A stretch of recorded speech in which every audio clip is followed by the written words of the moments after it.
کب؟ جب ان کی موت کا وقت تھا۔ اب یہاں بات ہو رہی ہے حضرت یعقوب کی موت کے وقت ان کے بیٹوں کی حاضری اور موجودگی کی۔ تذکرہ کس شے کا ہو رہا ہے؟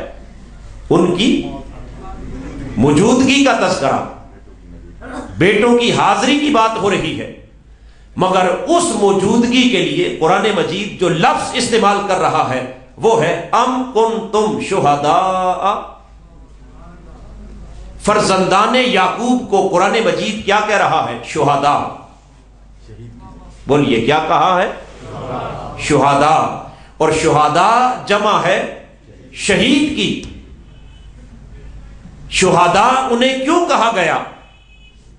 اس لیے کہ وہ حضرت یعقوب کی بارگاہ میں موجود تھے، اور اس موجودگی کا تذکرہ لفظ شہادت سے کر کے رب کائنات نے اس بات کا اعلان کر دیا کہ اس قرآن کی لغت کے مطابق، قرآنی فکر اور قرآنی فلسفہ کے مطابق شہید وہ ہوتا ہے جو حاضر بھی ہو اور موجود بھی، جو حاضر بھی ہو اور بولیے جو حاضر بھی ہو اور۔ اب اگر شہید قرآن کی روح سے حاضر بھی ہے اور موجود بھی، تو جس رسول کے قدموں پر قربان ہو کے شہید بنا،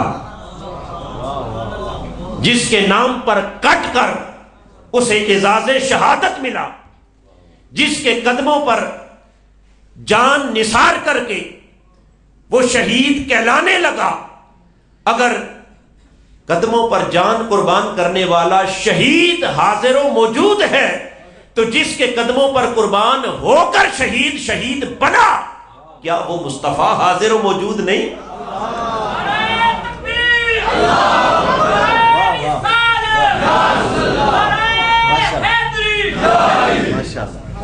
کیا وہ رسول حاضر و موجود نہیں؟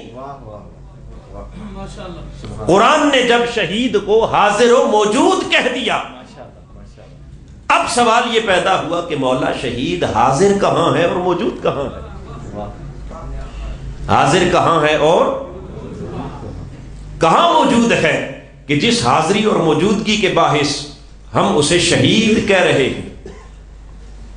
حاضرین محترم، اس حاضری اور موجودگی کی دو جہتیں حدیث پاک میں حضور علیہ السلام نے بیان فرمائی، اور وہ دو جہتیں کیا ہیں؟ ایک جہت میں شہید بمعنی شاہد ہے، اور دوسری جہت میں شہید بمعنی مشہود ہے، یعنی شہید خود بھی حاضر ہے اور شہید کے ہاں کوئی اور بھی حاضر ہے۔ پہلی جہت میں شہید بمعنی شاہد، شہید کا خود حاضر ہونا، کہاں حاضر ہے؟ حدیث پاک میں آقا دو جہاں صلی اللہ تعالی علیہ وسلم نے ارشاد فرمایا کہ جب کوئی شخص اپنی جان اللہ کے حضور قربان کر دیتا ہے، اقامت دین اور احیاء اسلام کو اپنا مشن بنا لیتا اور الائے کلمت الحق کی خاطر جان سے گزر جاتا، سر کٹا دیتا ہے، خون بہا دیتا، تو ادھر حق کی خاطر جان قربان کرنے والے شہید پر دشمن کا وار چلتا، دشمن کی تلوار چلتی ہے، دشمن کی گولی چلتی ہے، ادھر شہید کا سر تن سے جدا ہوتا ہے، ادھر روح شہید کف سے انسری سے پرواز کرتی ہے، ادھر رب کائنات اپنے جلوہ حسن سے سارے پردے اٹھا دیتا، سب حجابات ہٹا دیتا ہے، سب دوریاں فاصلے مٹا دیتا ہے، اور روح شہید کو بغیر کسی پردے کے، بغیر کسی رکاوٹ کے براہ راست اللہ کی بارگاہ میں حاضر کر دیا جاتا ہے۔ تو شہید کی روح کی پہلی حاضری کہاں؟ بولیے رب کے حضور۔